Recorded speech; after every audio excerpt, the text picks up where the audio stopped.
Krishna to all my beautiful friends. कैसे हो आप सब? होप सो कि सब मजे में होंगे। आज मैं बात करने वाली हूँ शराधों के बारे में। थोड़ी सी डिस्कशन है, मैं आपके साथ शेयर करना चाहती हूँ क्योंकि मुझे ऐसा लगता है कि जो मैंने कहीं से ज्ञान थोड़ा सा लिया है, कुछ बातें मुझे पता है, तो मैं आपके साथ क्यों नहीं शेयर करूँ। मुझे अच्छा लगता है। वैसे तो हम किसी इतने योग्य हैं नहीं कि हम इतनी लोगों को जो है बता सके कुछ, लेकिन फिर भी जो हम कोशिश करते हैं कि जो मुझे पता है मैं आपके साथ शेयर करूं। तो एक बहुत इंटरेस्टिंग बात है, पता है हमें श्राद्ध क्यों मनाते हैं? ताकि हमें हमारे बुजुर्गों की ब्लेसिंग मिल सके। कई बार आपने देखा होगा कि कई बार क्या करते हैं लोग जो है पंडित वगैरह बता देते हैं कि इन पे जो है पितृ दोष है, आप पे है ना, आपको पितृ दोष लगा होता है। तो उनकी कुदृष्टि हम पे ना पे, वो हमें ऐसे भी ना देखें, तो हमें ब्लेसिंग के साथ ही देखें, हमें प्यार से देखें। तो इसके लिए क्या करना है हमें जो है, कुछ लोग क्या करते हैं कि ऐसे कच्चा बच्चा जो है फ्रूट वगैरह दे देते हैं या आटा वगैरह ऐसे ही कच्चा दे देते हैं पंडितों को। तो ऐसे नहीं करना है। हमें जो भी उनको पसंद है, उनके पसंद की चीज़ें बना के जो है बड़े प्यार से पंडित और ब्राह्मणों को खिलानी है। बिकॉज ऑफ क्योंकि वहाँ पे कोई गैस सिस्टम तो है नहीं, है ना। जैसे कि यहाँ पे होते हैं 365 दिन, लेकिन वहाँ पे एक दिन होता है। आपने देखा ही होगा, इंडिया का टाइम अलग है, अमेरिका का अलग है। वो इंडिया अमेरिका धरती पे है, फिर भी देखो कितना टाइम में फ़र्क है, लेकिन उसका टाइम जो है वो कितना फ़र्क होगा ना। तो हमने क्या करना है कि हमने अपने बुज़ुर्गों को खाना बड़े ही प्यार से, उनकी पसंद का बना के जो है ब्राह्मणों को अच्छे से बड़े प्रेम से खिलाना है, बड़े आदरपूर्वक खिलाना है, ताकि वो हमें ब्लेसिंग्स दे। कभी भी हमें जो है वो पितृ दोष हमारी कुंडली में ना लगे, ठीक है।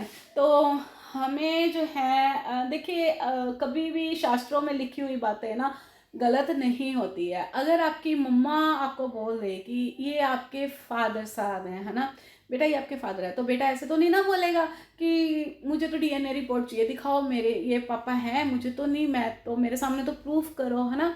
तो ऐसे ही जैसे माँ अपने बच्चे को बोलती है और बच्चा मान जाता है, बच्चा कोई आर्ग्यू नहीं करता, वैसे ही हमें शास्त्रों की बातें माननी चाहिए। हमारे बुजुर्ग कोई ऐसे पागल नहीं थे, हमारे ऋषि मुनि, हमारे बुजुर्ग जो ये चीज़ें बना के गए हुए हैं।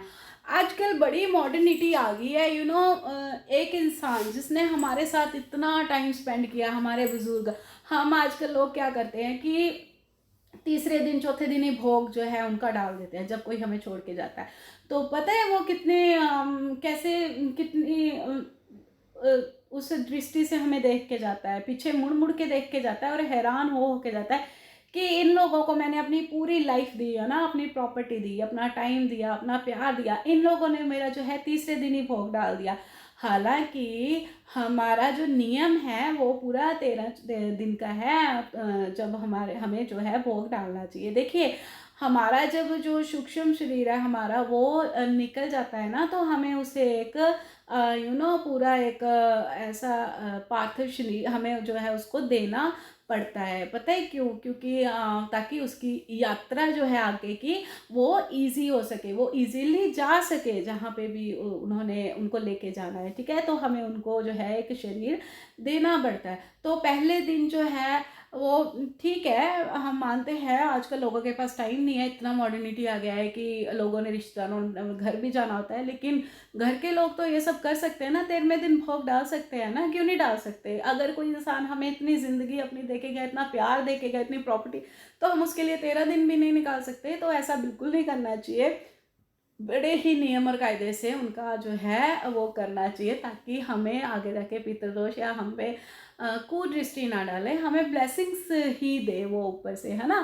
जब हमारे पूर्वज खुश होंगे तभी तो हमारे जो है वो आगे जनरेशन खुश रहेगी ना। आपने देखा है हर घर में डिप्रेशन है, हर घर में नेगेटिविटी है, हर घर में कोई ना कोई ऐसा इंसान है जिसका कोई काम नहीं चल रहा है, किसी को कोई प्रॉब्लम है, किसी को कोई प्रॉब्लम है। ये तभी होती हैं प्रॉब्लम्स। तो आपने पूरे प्रॉपर तरीके से उनका करना है। देखिए पहले दिन तो उन्हें जो है ये चीज़ मिलती है, पूरा मुंह, दूसरे दिन उन्हें अपना हृदय मिलता है, तीसरे दिन उन्हें अपना पेट मिलता है, चौथे दिन उन्हें चुनांग मिलते हैं, पाँचवें दिन उन्हें जो है थाइस वगैरह मिलते हैं, 10वें दिन जो है हम दीवा जलाते हैं, 10वें दिन जो है शरीर वो पूरा होता है, फिर 13वें दिन जो है हम उनका क्या करते हैं, हम उनका भोग डालते हैं। तो ऐसे नियम से सारे कार्य करने चाहिए, पता है।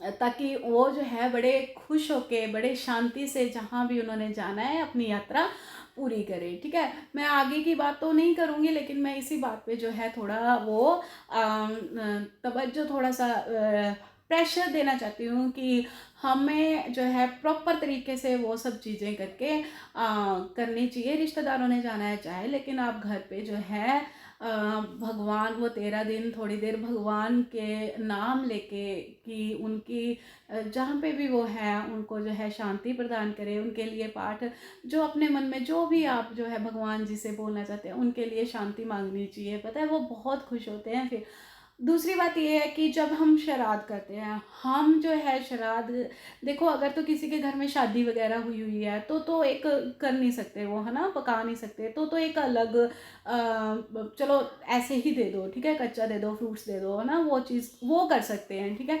लेकिन वहाँ पे कोई उनके पास ऊपर जो है हमारे पूर्वजों के पास कोई गैस वगैरह नहीं रखी हुई, कोई उनके पास स्टोव वगैरह नहीं है कि उनको आप कच्चा देंगे और उनके पास लग जाएगा। देखो जैसे कि अब कुछ लोग क्या होते हैं, बिल्कुल भी शास्त्रों की बातों पे बिल्कुल भी संदेह नहीं करना चाहिए, क्योंकि हम जैसे अब मैं हूँ, मैं कुछ बोल रही हूँ, इंसान की बनाई हुई टेक्नोलॉजी भी देखो कितनी स्ट्रॉन्ग है। आपको मेरे पीछे जो है सारी चीज़ें दिख रही होंगी, वो किट पड़ी है, वो नीचे सामान पड़ा है, ये नीचे पीछे मेरे जो है सीट है, वो ड्रायर है, सब कुछ आपको दिख रहा होगा, है ना। तो इंसान की बनाई हुई टेक्नोलॉजी कितनी सुपर फास्ट है। तो सोचो भगवान की टेक्नोलॉजी कितनी ज़्यादा सुपर फास्ट रहेगी, जब इंसान की इतनी क्लियर क्लियर हमें सब कुछ, आपको मेरा बैकग्राउंड भी दिख रहा है, मेरे हेयर्स भी दिख रहा है, नेल्स भी दिख रहा है, सब कुछ दिख रहा है ना। तो कहने की बात ये है कि हाँ, हम जब इसी तरह जब हम ब्राह्मणों को भोजन कराते हैं ना, तो वो हमारे पूर्वजों को पहुंचता है, इसमें कोई आप संदेह वाली बात कभी भी मत कीजिएगा, ठीक है। तो क्योंकि जो मूर्ख इंसान होते हैं ना वो कर देते हैं, क्योंकि उनको नॉलेज नहीं होती, वो हर कुछ बोल देते हैं, हर कुछ बोलते हैं, फिर वो भुगतते भी हैं, क्योंकि किसी को कोई प्रॉब्लम, किसी को कोई प्रॉब्लम, कि ब्राह्मणों को खिलाए से कौन सा हमारे पूर्वजों को पहुंच जाएगा, पहुंचता है, इस बात में कोई दो राय नहीं है, ठीक है।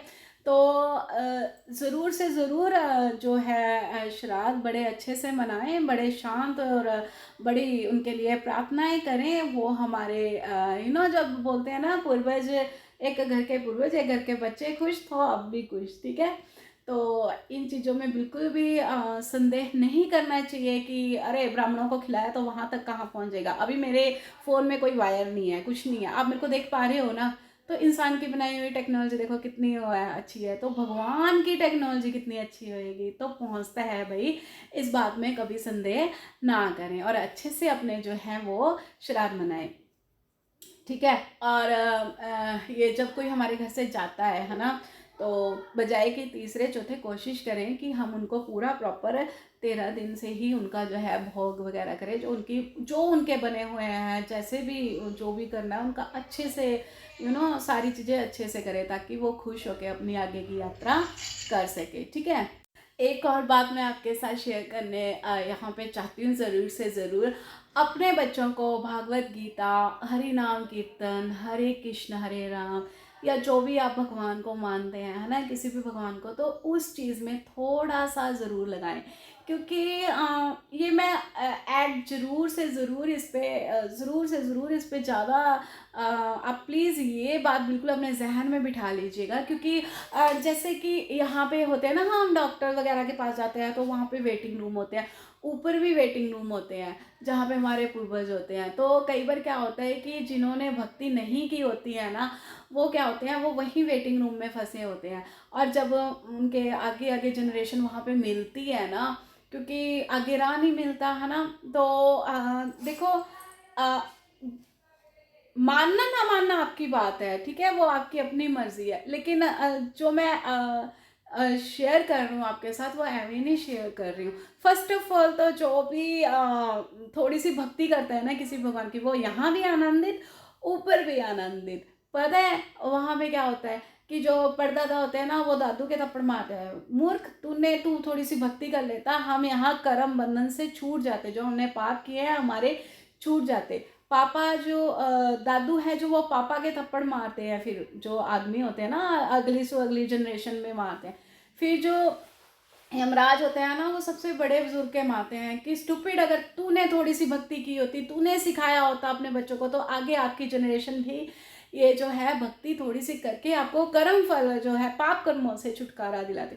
भक्ति जो है वही नहीं बनी हुई है भक्ति, ठीक है ना, कि हाँ अभी बस नाम लिया। और भक्ति से जो है वो बड़े बड़े कर्म बंधन, जो हमारे पाप कर्म है ना, वो नष्ट होते हैं। तो ज़रूर से ज़रूर अपने बच्चों को जो है वो थोड़ी बहुत भक्ति जो है स्टार्टिंग करें, स्टार्टिंग उनके अच्छे, उसके अंदर अच्छे संस्कार दिलाएं।